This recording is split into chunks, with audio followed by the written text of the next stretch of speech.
Hey everybody, Tom Berry here with Investor Loan Source, and today's topic is, you're going to laugh at me, it's graffiti, meth heads, and drive-bys.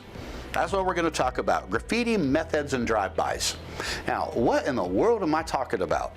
What I'm talking about is the number 1 rule, the number 2 rule, and the number 3 rule in real estate.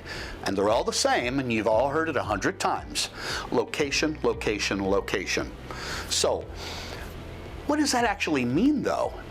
It brought me to a conversation I had with a real estate broker whose name I can't remember when Melissa and I were thinking of moving to Houston from Ohio. This is almost 20 years now. And this gentleman was driving me around and we were looking at properties. Now, he had dealt over the phone and over email with Melissa, not me. But yet, I'm the one that flew down to Texas to take a look at these areas that he was showing us to figure out where we were going to live. And one of the things that he kept saying is, if I see graffiti on any building within 3 blocks of the subdivision that we're looking at, we ain't going there because I don't want Melissa to kill me.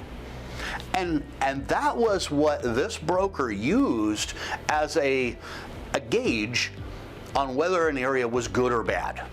Okay? Now, I'm not saying it was a good gauge, but if he saw graffiti on a building, if there were meth heads or you know, people that looked like they were using drugs, just hanging out on the street, that was an area we weren't stopping. He wasn't going to bring me to any subdivision in that area.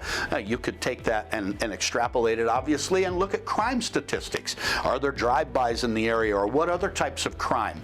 There are other ways to look at it, too. Are there sex offenders in the area? This is all public data that you can use to figure out whether an area is good to invest in. If you're investing in single-family or apartment complexes, one of the other key things that you want to take into account is the school system. Parents don't buy an area, they buy a school system. They don't buy an area, they buy a school system. I want to say that twice because it's very important, okay? When Melissa and I were looking for a house to live in 6 or 7 years ago, the school system didn't matter.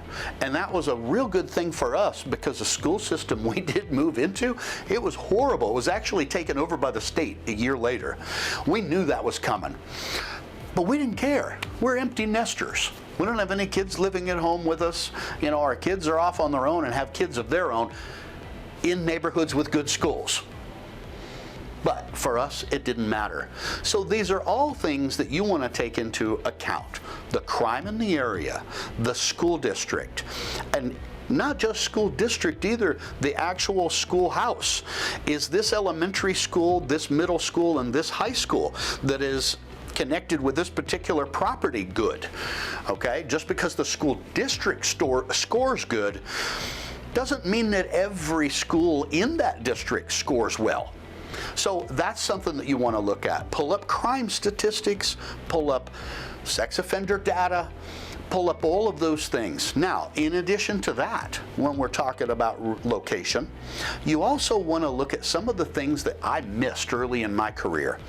I didn't realize that if a single-family home has its driveway coming out on a main road, that's a deduct in value. The other thing that I missed was we had a beautiful home in a beautiful neighborhood, great school district, good schools, low crime, but it backed up to an apartment complex. Now, the apartment complex is on the other side of the fence, other side of the privacy fence. We couldn't sell that house to save our lives. Because when you were sitting on the back porch of our nice home in a nice neighborhood, looking across the fence, you saw the second story of a C-class apartment complex. Not desirable. I didn't know that until we couldn't sell it, and I couldn't figure out why. So we started quizzing the people that had gone through it and looked at it and toured the house and found out the apartment complex was the problem. So those are ancillary issues. We've lent on properties that butted up to a big electrical substation. not a really good view when you look out the side window. And that particular borrower had an issue selling that particular townhouse. So those are some of the things that you look at too. If I were living in this house looking out each of these windows, what do I see? Is it desirable? Is it not desirable? When I pull out in the morning, is it desirable or not desirable for my wife to get out onto the highway or get out onto the road that takes us out of our neighborhood? So I hope those are helpful for you. So, no graffiti, no meth heads, and no drive-bys. Hope that's helpful for you. And if you'd like more information on our loan products or our passive investing opportunities through our note funds or passive investing in our shopping center deals, just click one of the links below.